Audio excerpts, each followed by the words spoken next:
मनुष्य दो ही प्रकार के व्यक्तियों के समक्ष झुकता है।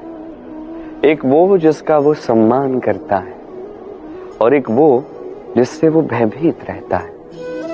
अब कोई व्यक्ति यदि आपके समक्ष झुकता है तो उसके पीछे कारण क्या है? आपके प्रति सम्मान या आपके प्रति भय, ये आपको समझना है। यदि आप ऐसा सोचते हैं कि उससे क्या अंतर पड़ता है कि भय हो या सम्मान, कोई मेरे समक्ष झुक तो रहा है।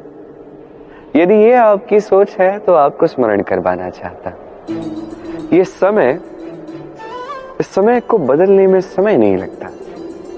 आज वो व्यक्ति आपसे भयभीत है, कल इस भय का अंत हो सकता है, या हो सकता है उसके पास अत्यधिक शक्ति आ जाए, कुछ भी हो सकता है।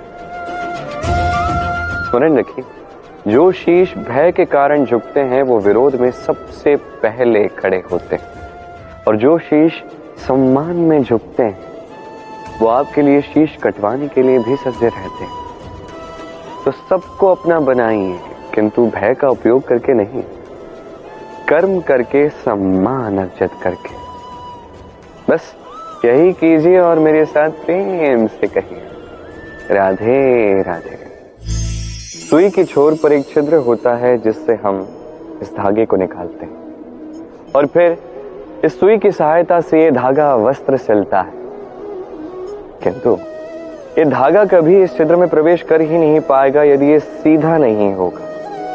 यदि इसमें कोई गांठ होगी तो वो कभी इस छिद्र से प्रवेश नहीं कर पाएगा। ठीक इसी प्रकार यदि आप किसी के जीवन में प्रवेश करना चाहते हैं, किसी के हृदय में प्रवेश करना चाहते हैं, तो आपके मन को भी सीधा होना होगा। इसमें कोई गांठ नहीं होनी चाहिए, अर्थात मन में कोई मैल नहीं होना चाहिए, कोई कुविचार नहीं होना चाहिए। यदि होगा तो आप कभी किसी के जीवन में प्रवेश नहीं कर पाएंगे, और यदि किसी भूलवश आप प्रवेश कर भी लेते हैं तब भी उनके हृदय में कभी बस नहीं पाएंगे। स्वयं को धागे की भांति बनाएं, सीधा, मन में कोई भी कुविचार नहीं होना चाहिए, सबके प्रति मन में सद्भावना होनी चाहिए, शुभ विचार होने चाहिए। ऐसा करते जाइए। एक दिवस ऐसा आएगा जब इस समस्त संसार के हृदय में आप बसेंगे, और तब हृदय प्रसन्न होकर कहेगा, राधे राधे। सूर्य मुझे बड़ा भाता है, प्रतिदिन मुझे कुछ नया सिखा जाता है। कभी सूर्य को देखिए, 4 पहर तक ये अंधकार से लड़ेगा, फिर धीरे धीरे उदित होगा। पहले लाल, फिर केसरिया, फिर श्वेत रंग धारण करेगा, धीरे धीरे आकाश में ऊपर उठेगा और फिर समस्त संसार में प्रकाश फैलाएगा। ये सूर्य की तपस्या है, उसका धैर्य है, उसकी प्रतीक्षा है, उसका परिश्रम है, जो उसे संसार में सर्वोच्च स्थान मिलता है।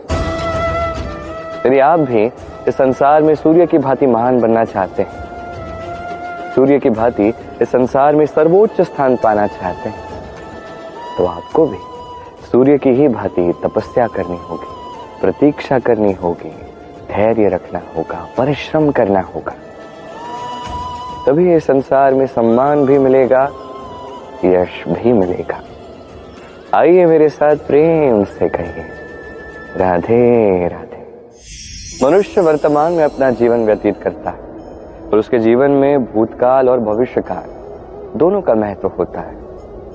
ये भूतकाल जो बीत गया, जो केवल जीवित रहता है हमारी स्मृतियों में, और भविष्यकाल वो जिसकी मात्र हम कल्पना ही कर सकते हैं।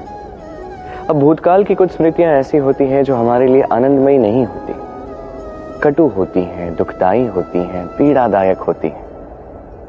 हम जो कुछ भी कर लें उसे तो बदल नहीं सकते, किंतु भविष्यकाल, उसकी रचना तो हम कर सकते हैं।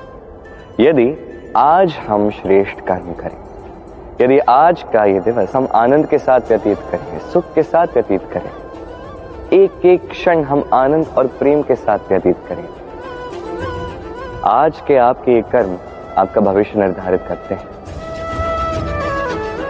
आज आप जो भी जिएंगे वो भविष्य में जाके भूतकाल बनेगा, और तब आपको ऐसी स्मृतियां मिलेंगी जहां आपने एक एक क्षण प्रेम और आनंद के साथ व्यतीत किया, और वो स्मृतियां मीठी होंगी।